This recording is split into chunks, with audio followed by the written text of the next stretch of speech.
है ब्रीथ और 31 लेंथ है इसकी।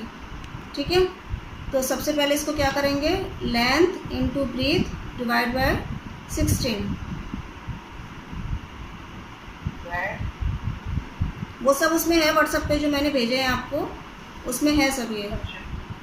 जो लेंथ है और जो ब्रीथ है उसको हम जो कि क्योंकि 16 डायरेक्शंस होती है तो इससे हम इसे डिवाइड करते हैं। ठीक है, लेंथ और ब्रीथ को मल्टीप्लाई करके, और जो हमारा आंसर आएगा उसको हम डिवाइड बाय 2 करेंगे। इसके बाद जो आपका आंसर आता है वो आपकी सेंटर लाइन होती है। ये सब प्रोसीजर लिखा हुआ है उसमें।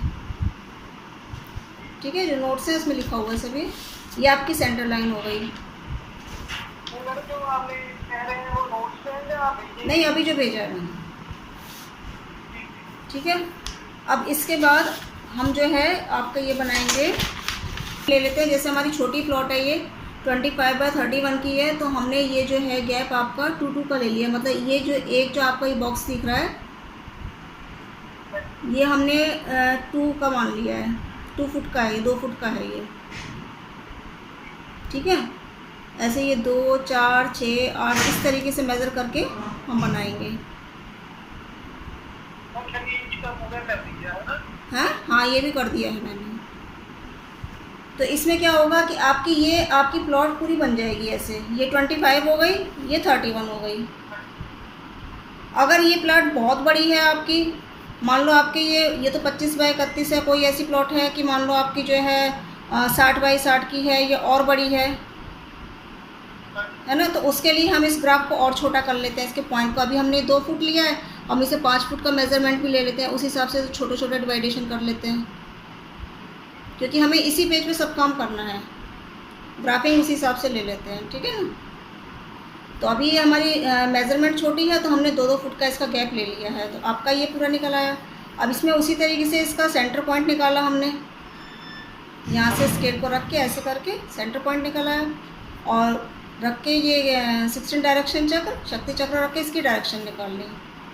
ठीक है, तो पहला काम तो ये हो गया। अब दूसरा काम क्या है कि हमें इनकी जो है बार चार्ट के लिए हमें इनकी मेज़रमेंट चाहिए। इस हर एरिया जो है, इस एरिया की सबकी जो है कितनी लेंथ ब्रीथ है ये हमें निकालना है। ये जो ट्रायंगल शेप आ रही है इनका एरिया निकालेंगे पूरा हम। तो वो कैसे निकालेंगे, जैसे हम ये ले लेते हैं।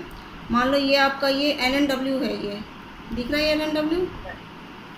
तो इसकी हम स्केल से यहाँ से लेके, इस पॉइंट से लेके और यहाँ तक लाइन को मेज़र करेंगे। तो ये आपका आ गया, ये 7.3 mm है।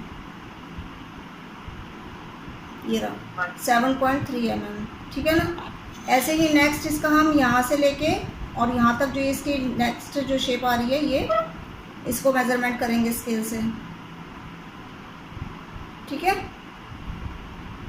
ये आपकी है 8.3, सब लिखा हुआ है इसमें ये। और फिर हम इसको मेज़रमेंट करेंगे। ठीक है, तो ये आपकी आ जाएगी 3।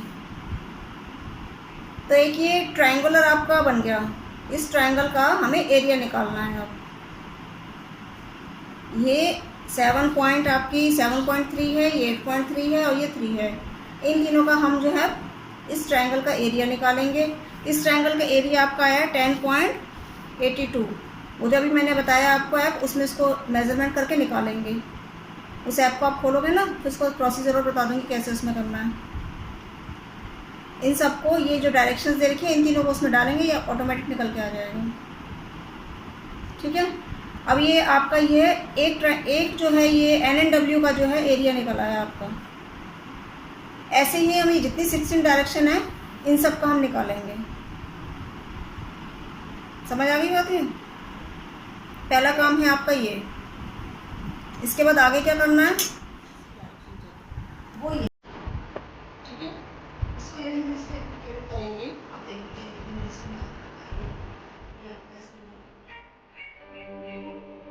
हाँ हाँ, एक्टिव जो है वो पूरी प्लॉट के अकॉर्डिंग बनती है हमेशा। अगर ओपन स्पेस छोड़ रहे हो तो आ जाएगा हमारा। जैसे हमने इसकी सारी एंट्रीज निकाल ली ना, इसके बाद हम इसको निकालेंगे। जब हम ये ड्रॉ कर देंगे डायरेक्शन, सब क्या हो गया, पेड़ बढ़ गया आपका।